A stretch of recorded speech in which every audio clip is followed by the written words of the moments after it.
Kapan berakhirnya ancaman COVID-19 di negeri ini? Menyikapi cuplikan singkat seputar kilas balik tentang wabah coronavirus di Disease-Nineten atau COVID-19, yang demikian gencar melanda berbagai belahan dunia, termasuk bumi pertiwi NKRI menjelang akhir Maret tahun 2020 lalu hingga saat ini. Kiranya menjadi taufik teratas dari segala-galanya, di berbagai elemen kehidupan bermasyarakat dan berbangsa. Sehingga tidak terlalu pagi, jika kita kategorikan musibah COVID-19 sebagai agenda terpenting dan sangat sukar untuk kita lupakan di sepanjang abad kehidupan. Jawabnya sangat jelas dan mengapa tidak? Alasannya, virus yang sangat menakutkan itu, tidak sekedar memporak-porandakan kesehatan anak manusia semata. Bahkan dampak keganasan COVID-19, secara tidak langsung mengancam keselamatan jiwa terhadap para korban penderita, yang diakhiri dengan kematian seketika. Mencermati ragam berita yang disiarkan berbagai media pertelevisian, total korban sebagai dampak kebuasan COVID-19 yang sangat memilukan hati itu, tidak kurang mencapai angka ratusan ribu orang harus menghembuskan nafas terakhir, di berbagai pelosok dunia, termasuk NKRI tercinta. Sungguh pun demikian, kematian yang disebabkan kebuasan COVID-19, bukanlah sebagai signal atau pertanda akan berakhirnya sebuah problema terpahit, yang terbilang masuk kategori peringkat dunia itu. Ternyata dampak mengerikan, yang disebabkan kebuasan coronavirus Disease-Nineten atau COVID-19 ini, masih saja melahirkan berbagai ragam peristiwa tragis dan sangat memilukan segenap anak bangsa seantero dunia. Antara lain, terkekangnya kebebasan setiap anak bangsa untuk menjalankan aktivitas sehari-hari, baik antar individu maupun secara berkelompok. Di bahagian lain, dampaknya secara tidak langsung memunculkan jurang pemisah antar sesama. Dikarenakan manusia sebagai makhluk sosial, suka atau tidak, harus mampu membatasi ruang lingkup geraknya. Terutama untuk berinteraksi secara berkelompok, dengan banyak orang. Seperti pembatasan, terhadap kebebasan menyelenggarakan, ataupun mengikuti proses pembelajaran, di berbagai peringkat satuan pendidikan. Argumentasi yang sangat sederhana menyimpulkan antara lain, akibat kerumunan massa tersebut, sudah barang pasti masing-masing individu tidak mampu menjaga jarak, antar satu dengan lainnya.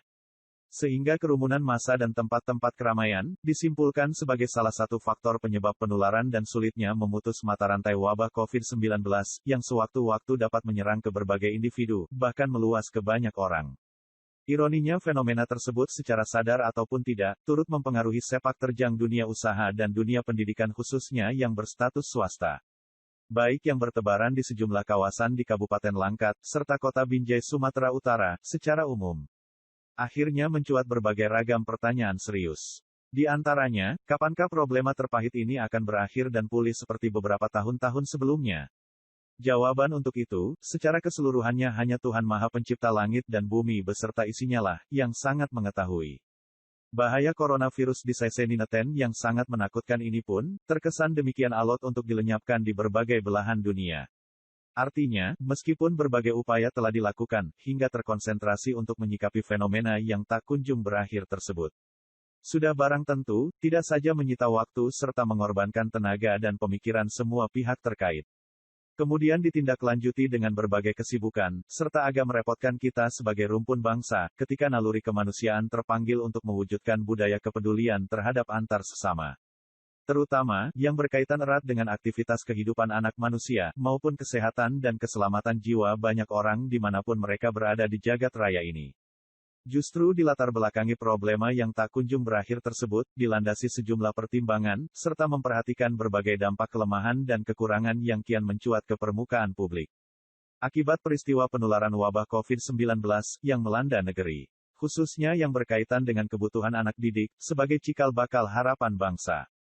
Urgensinya, ketika para peserta belajar di berbagai peringkat satuan pendidikan, diwajibkan mematuhi arahan protokol kesehatan, untuk menghindari penularan bahaya COVID-19. Akhirnya kegiatan belajar mengajar di sekolah, terpaksa dihentikan dan beralih ke program pembelajaran jarak jauh atau PJJ, melalui jaringan internet maupun Wi-Fi. Dengan persyaratan, para anak didik disarankan untuk memanfaatkan telepon seluler jenis Android, yang lazimnya disebutkan sistem dalam jaringan atau daring. Sedangkan di sisi lain, untuk proses pembelajaran tatap muka atau disebut dengan istilah luring, para tenaga pengajar hanya memperoleh arahan secara lisan dari pimpinan unit kerja mereka. Yakni, tenaga pengajar yang bermaksud mengumpulkan anak didik mereka, untuk menjalankan program luring. Tidak dibenarkan, melebihi 5 hingga 6 orang saja. Kemudian, terhadap para tenaga didik diharuskan mengunjungi tempat tinggal para peserta belajar, secara berkelompok sebagaimana yang telah dijadwalkan sebelumnya. Lalu bagaimana strategi Kepala Dinas Pendidikan Langkat Dr. Haji Saiful Abdi, S.E.S.H. MPD, ketika menyikapi berbagai problema yang berada di bawah kendalinya? Hari ini yang ingin saya pertanyakan ke Bapak, sehubungan dengan adanya informasi di tengah-tengah masyarakat bahwa anak-anak mereka akan mendapatkan Android dari Dinas Pendidikan atau dari pemerintah. Alasan mereka dipanggil oleh kepala sekolah bagi yang tertera di dalam surat edaran, misalnya klasifikasi PKH, warga miskin. Nah, untuk hal ini supaya jangan jadi bumerang di tengah-tengah publik, artinya mereka kan perlu Bapak berikan penjelasan kriterianya itu apa, dan kemudian apakah itu untuk mendapatkan HP Android atau bagaimana. Nah, ini penjelasan positif yang maksimal yang perlu Bapak jelaskan agar publik itu tidak salah pengertian. Seandainya kalau itu nanti tidak terwujud dan sebagainya, kan begitu. Itu yang saya butuhkan dari Bapak sebagai Kepala Dinas Pendidikan. Terima kasih. Yang pertama saya sampaikan memang karena suasana pandemi COVID saat ini masih berlangsung. Kabupaten Langkat masih zona merah. Jadi kita sampai saat ini sesuai dengan surat Pak Gubernur dan Pak Bupati belum diizinkan untuk melakukan tatap muka.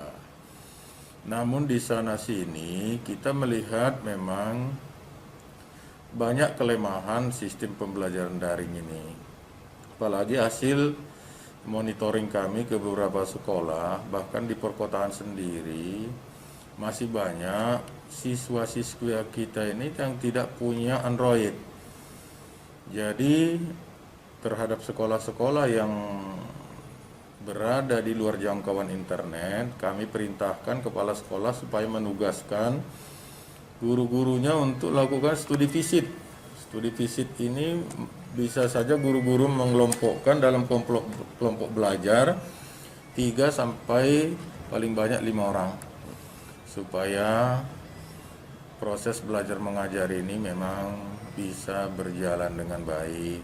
Namun di sana sini memang pasti masih banyak kelemahannya. Namun terhadap yang siswa, kita berharap nanti Bapak Bupati juga sudah menghimbau kepada pimpinan perusahaan, orang-orang yang berkemampuan untuk menyisihkan sebagian rezekinya membeli Android yang sekitar 600 sampai 700 ribu dan mereka sendiri yang memberikannya. Jadi Bapak Bupati hanya menghimbau supaya semacam istilah bersedekah lah ini. Karena kita tahu persis siswa-siswi kita ini juga banyak yang dari ekonomi yang keluarga miskin. Tapi kita berharap inilah yang akan kita lakukan pendataannya dulu Kabupaten Langkat. Pendataan ini yang betul-betul akurat memang dari rumahnya, orangnya, dan memang betul-betul miskin. Jangan nanti timbul polemik di lapangan. Dan memang sampai saat ini Android yang dibutuhkan ini belum kita dapatkan karena kita masih fokus terhadap pendataan itu. Baru nanti kita himbau, kita galang donasi untuk penanggulangan COVID ini terhadap siswa-siswa miskin. Sumber bantuan belum ada dari pemerintah.